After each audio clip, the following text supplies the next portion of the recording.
구독, 알림 설정까지 부탁드립니다. 오늘도 우리 사는 이야기 찾아주셔서 감사합니다. 사연자분이 보내주신 이야기 시작해볼게요. 저는 20대에 2년 사귄 애인과 결혼을 했었어요. 그리고 그 남자가 지금 제 남편이자 전 남편이에요. 사람이 살다 보니 이런 일도 있을 수 있다 싶죠. 그래서 저는 요새 제2의 신혼을 살고 있는 행복한 아줌마입니다.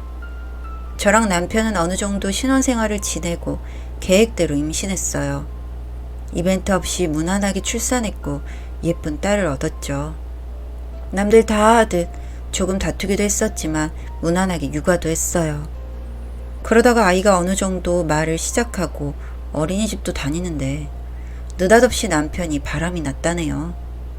의심스러운 구석은 하나도 없이 가정적인 사람이었는데 갑자기 한숨을 올려쉬고 내려쉬더니 딱 저를 앉혀놓고 좋아하는 여자가 생겼다며 내가 맨몸으로 나갈 테니 이혼 도장만 찍어달라고 울며 불며 사정하더군요.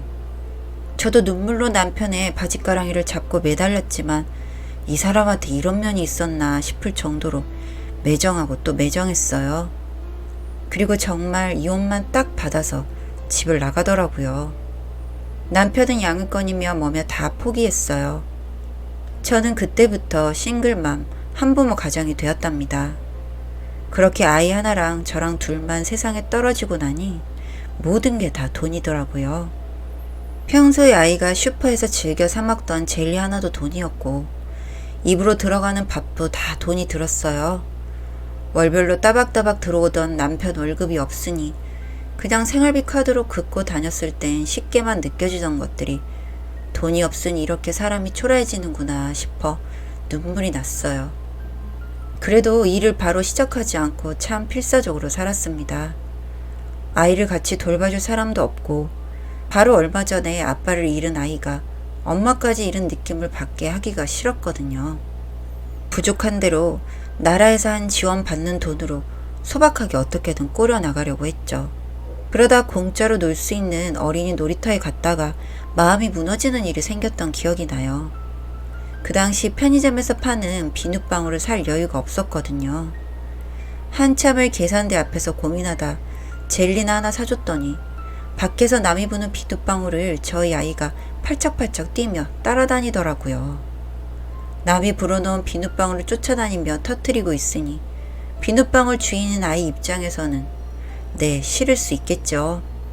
또 아이들 마음은 내 것 나뉘어 있고 같이 노는 게 싫을 수 있잖아요.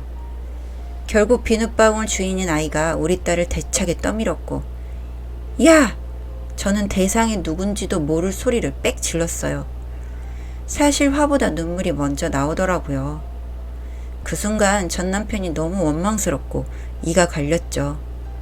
내가 뼈가 부서지더라도 내 딸은 하고 싶은 걸 다 하고 살게 하겠다는 생각이 들었어요. 이 새끼 보란듯이 둘이서 잘 살아야겠다고 생각하고요. 정말 그 후는 닥치는 대로 일만 하고 살았네요. 애가 있으니 어쩌나요? 같이 있을 수 있으려면 자영업인데 가게 얻을 돈이 없었거든요. 그래서 길바닥 붕어빵 장사부터 시작했어요. 그나마 여유 있던 시절에 저는 동네에 붕어빵 리어카 있으면 그게 참 좋았었는데 사람들은 그게 아니더라고요. 붕어빵집만 옮겨놓으면 신고가 들어가고 옮기면 또 신고가 들어가고 그러다가 좋은 집주인 만나서 주택 담벼락 밑에서 장사를 했어요. 붕어빵이 제법 쏠쏠하더라고요. 손에 잡히는 일은 뭐든지 한 것 같아요. 돈도 참 열심히 벌었답니다. 그렇게 첫 번째로 시작한 장사가 생각보다 잘 되었고 그 돈을 자금으로 벌여놓은 장사도 저희 모녀 먹고 살 돈을 만들어줬어요. 몇 년을 그렇게 살았는지 모르겠어요. 저도 제가 이렇게 억척스럽게 살 수 있을 줄은 몰랐지만 시간이 흐르고 어떻게든 사라지더군요. 말도 잘 못하던 아이가 벌써 학교에 다니고 교복을 입고 있으니까요. 지금은 자리도 좀 잡았고 전셋집도 마련했어요. 서울 집값이 비싸니 집 하나 사기도 힘들 돈이지만 남들이 보기엔 나름 번듯한 집을 구했고요. 적어도 아이가 배우고 싶은 것, 먹고 싶은 건 부담 없이 전부 해주면서 살고 있었죠. 전 남편이요? 연락도 없고 붙여오는 돈도 없었습니다.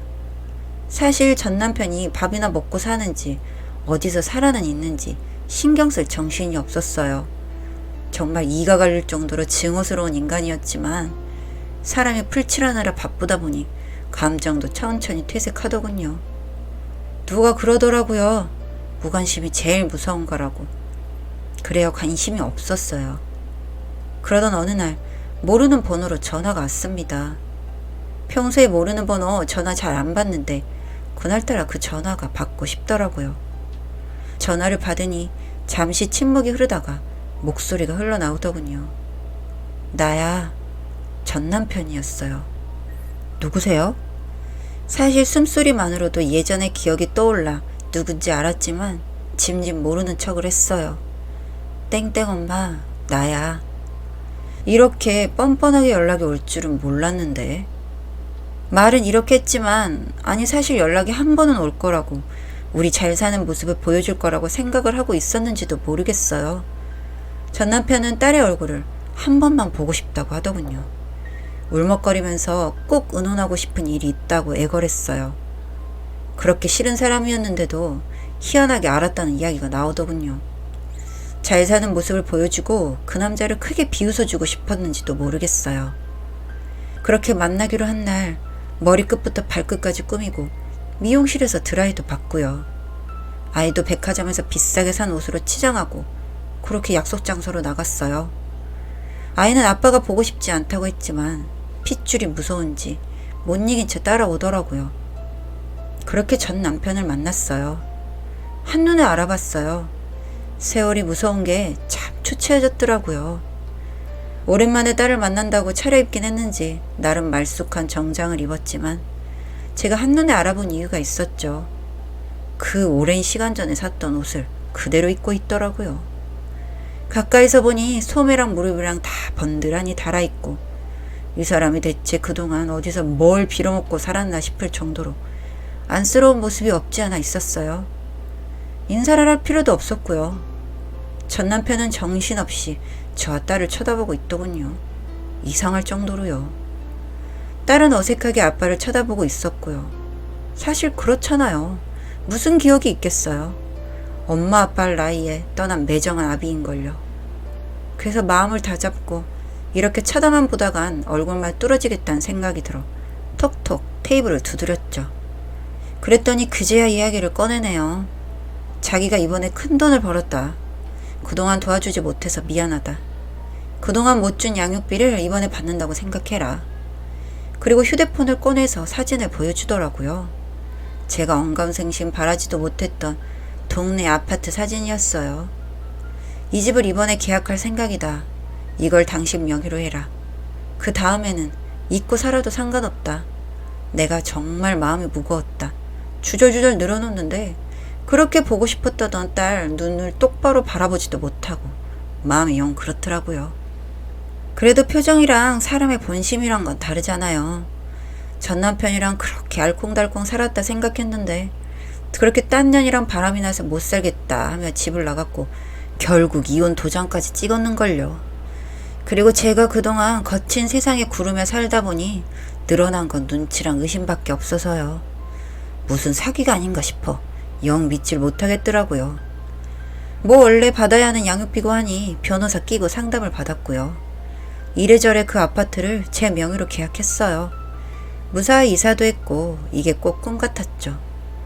저도 경제적으로 자립했고 내 능력이 부족해 못 들어가던 아파트도 생겼어요. 저는 그걸 빌미로 이 사람이 양육권이라도 주장하려나 했더니 그런 게 법적으로 힘들다고도 하고요. 일단 이 사람 자체가 계약 후에는 연락이 끊기더군요. 정말 무슨 일인가 싶었죠. 그러나 참 미안해요. 사람이 한번 보니까 무슨 일이 있는 건 아닌가 걱정이 되더라고요. 사실 그렇잖아요. 사람이 죽은병 걸려서 인생 돌아보는 게 아니면 이렇게 전 와이프랑 버리고 떠난 지 새끼를 찾을 일이 뭐가 있겠어요. 제가 또 궁금한 거 못 참거든요. 네, 사실 약간 미련이 있었을지도 모르겠고요.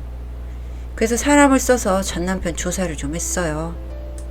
그리고 그 남자가 있다나 주소를 딱 손에 받아 쥐었는데 주소가 좀 이상하더라고요. 아직 젊은 사람이 이런 산골짜기에 처박힐 이유가 있나 싶더라고요.